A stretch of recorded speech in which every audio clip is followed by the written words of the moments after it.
Welcome to Flex Track. In this orientation, I'm hoping to give you some information that will be really helpful as you're setting out on this new journey this year with us. So the first thing I'd like to do is just a little perspective. Somebody a long time ago when my kids were little helped me to remember that I need to keep in mind I only have my kids as kids for 18 summers. And I just hope that moving into this next homeschool year, even when things get tough, because they will, because homeschooling is not an easy thing, I hope that you will just hold true that you are making a really great decision for yourself and for your kids and for your family. This is precious time that you have with them, and I hope that you will just cherish every minute that you have with them. I have a passion for teaching. I have for many years. It is definitely a work of my heart. This is a little bit about me, my family right here. Selah is on the left, and she is a senior at the high school this year. And Jessa on the right is in 8th grade flex. And my husband Tim in the middle, he and I have been married for 21 years. I have been teaching long before my kids were born. I taught for 5 years in a couple private schools. And then when my daughter was born, I stayed home, a stay-home mom for quite a few years. And then we started with Coastal Academy when she was in kinder. And so I've been a homeschool co-op teacher for a lot of years. I think that number actually is probably a little bit higher now. And I have taught at TCA Vista for 5 years. So I love Flex. I'm blessed to be able to be a part of it and to have had the go-ahead to create it with my good friend Diana Stein.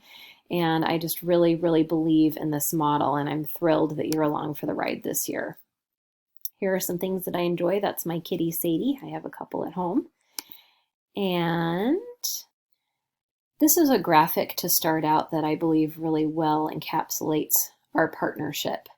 It begins and ends with trust, that I'm trusting you to be doing your best for your child at home, believing that you know your child the best, and so you are the best equipped to make good decisions for your child's education.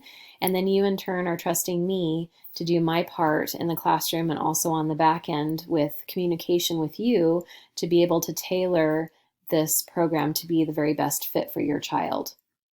And then from that trust comes freedom, that there is freedom in this programming, even though we have certain standards that we need to hit and certain things that your child needs to learn each school year. There's also freedom within that to tailor to your child's interests and to get the most out of this educational experience. And then with that freedom, there is accountability. So I am free to do certain things in the classroom, but I'm still accountable to you to make sure that I am meeting those standards that I need to, and that I am holding our students responsible to the very highest level that they can achieve. And then you are accountable to me to make sure that things are happening at home that are contributing to your students' success, both at home with school and also in the classroom.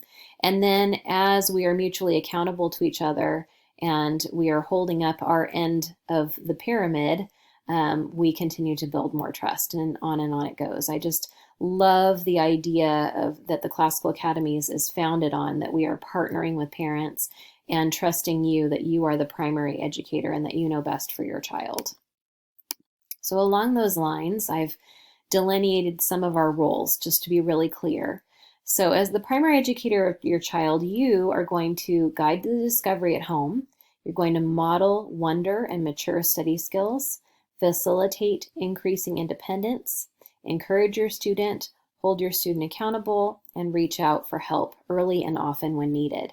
And as the teacher of record, I will respect your role as the primary educator, guide discovery in class, coach both the learner and the leader, meaning that I'm also on the sidelines helping you when you kind of get stuck. It happens to all of us. We all get in those homeschool slumps and we need some help out. And hopefully I'll be able to be a factor in that. I can suggest resources for deeper, richer learning and also provide accountability and additional support when needed. Okay, I just wanted to share quickly some of the whys behind the non-negotiables for FlexTrack. The main question that I get is for Khan Academy, why do we have to do it this way for math? The reasons are that Khan Academy being an independent study program, it fits very well with our combo model because I can't possibly cover all of the standards for 3 different grades in class and facilitate that happening at home either. So by having this interface that's on technology, I can see what's going on at home in real time. You can as well as the parent coach, and we can very easily work together to make sure that your student is getting everything they need by the end of the school year in this combo setting. So that's one of the main reasons. Another is that Khan Academy is all standards aligned. So we know for sure that by the end of the mission, your student is going to have everything that they need. The math journal is a non-negotiable because since we do have this technology interface, we don't want students to not be writing down their math. We know from lots of studies that writing the work is a big part of making connections in the brain. And so the math journal just helps encapsulate the learning for the day, helps with accountability to make sure that the students aren't trying to do everything in their head. And it's just a great resource too for learning that crucial vocabulary that they're often tested on at the end of the school year, but more importantly, that will grow with them as they grow into higher levels of math. Another non-negotiable is that the history, IEW, and reading lessons need to be completed on the day they are assigned or earlier. And the reason for that is because we tag team between home and school, and the kids need to be front-loaded with those lessons to be ready to learn in workshop each week. We have weekly homeschool checkup forms that you'll be learning more about in our Schoology course. And those are important for both accountability and just touching base, that partnership, keeping that partnership strong so that I can see what's happening at home each week with history and with Reader's Choice. And speaking of Reader's Choice, record keeping is important and non-negotiable for Reader's Choice Challenge. However, down here in Areas to Flex, you can see Reader's Choice Challenge.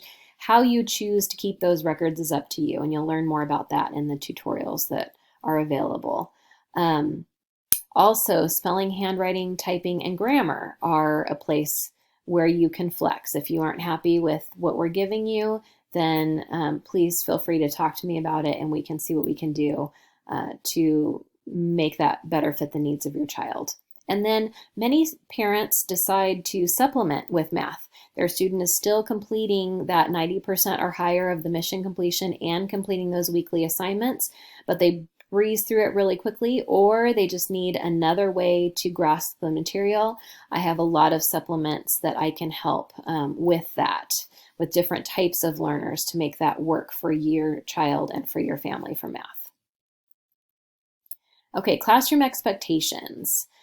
These rules are repeated every morning. Listen actively, raise your hand for permission to speak, use time wisely, and show respect to others. And then other classroom expectations: students need to be on time for class, come prepared, give notice of absences, and ahead of time is great. If you have some kind of a trip coming up, please let me know in advance. Makeup work is required for classroom absences, and that's actually for all grades, all tracks, not just Flex. And then communication with anything pertinent as far as behavior or learning. So if your child comes home and something happened on the playground, please let me know. If your child is really fighting you with the homeschool piece, please reach out early and often. It's really important. And then on the other side of things, you can expect from me that I will return your emails in a timely fashion, and that I will reach out to you if something happens that I feel you should be aware of at workshop time. And then also just being thoughtful of others regarding illnesses. If your child is sick, please keep them home until they're feeling better.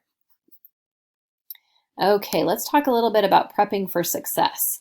I'm not going to go over this right now. It is in our Schoology course, but this is what a typical homeschool day, just as far as the time frame breakdowns, might look like. Just to give you an idea. And I know this can be really helpful because in homeschool, a lot of times it's like, well, is this normal? Is it not? If you find yourself well outside of these time frames, please reach out to me and we can see what we can do. Okay, some organization resources. There is a Start Here Quick guide at the top of your Schoology course, and it has a lot of really important things in it. So please check that out first. FlexTrack Needs No folder has a lot of anchor charts and tutorials and different things that are used throughout the year. Days 1 and 2 of homeschool are set aside for parent-educator organization. So they're written as lessons, but just know going into it that primarily those are lessons for you, the educator, not so much for your student, although yes, they need to be a part of things. But those are the days you're going to be watching those tutorials, figuring things out, getting things organized, and ready for a great homeschool year. And then some ideas of how to set things up. You are going to need a binder that's going to go back and forth for language arts. There's some details there about it. It's also in the supply list. You're going to need a couple different journals that are going to live at home and aren't going to come back and forth. So there's some information about that. The Language Quest journal for reading, you're going to need something for that, and that is in the Reader's Choice tutorial, more about that.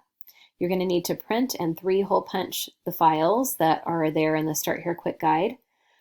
And then you can set up an area for homeschool with the supplies that you need and plan a tentative schedule allowing for guided and independent work time. So your students are going to need your physical assistance every day for certain portions of the day. So it really, I found when my kids were younger, it was really helpful to plan out a tentative schedule, and then we would tweak it as we went along.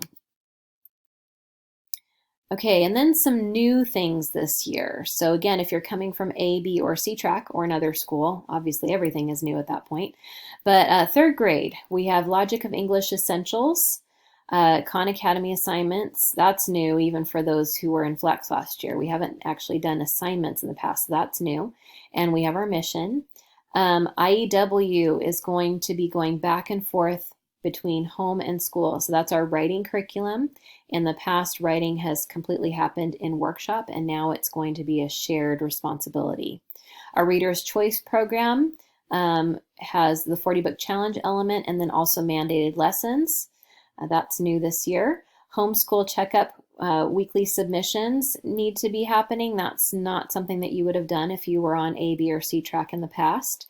And then we use the weekly checklist in lieu of the Schoology calendar. So I'm going to talk more about that in the next section of this orientation. Now, I know that I'm going through things quickly and you might have your mind reeling like, what is all this stuff she's talking about? I'm not going into detail on some of these things because they're included in later tutorials in Schoology. So just know you're going to find out more about those later.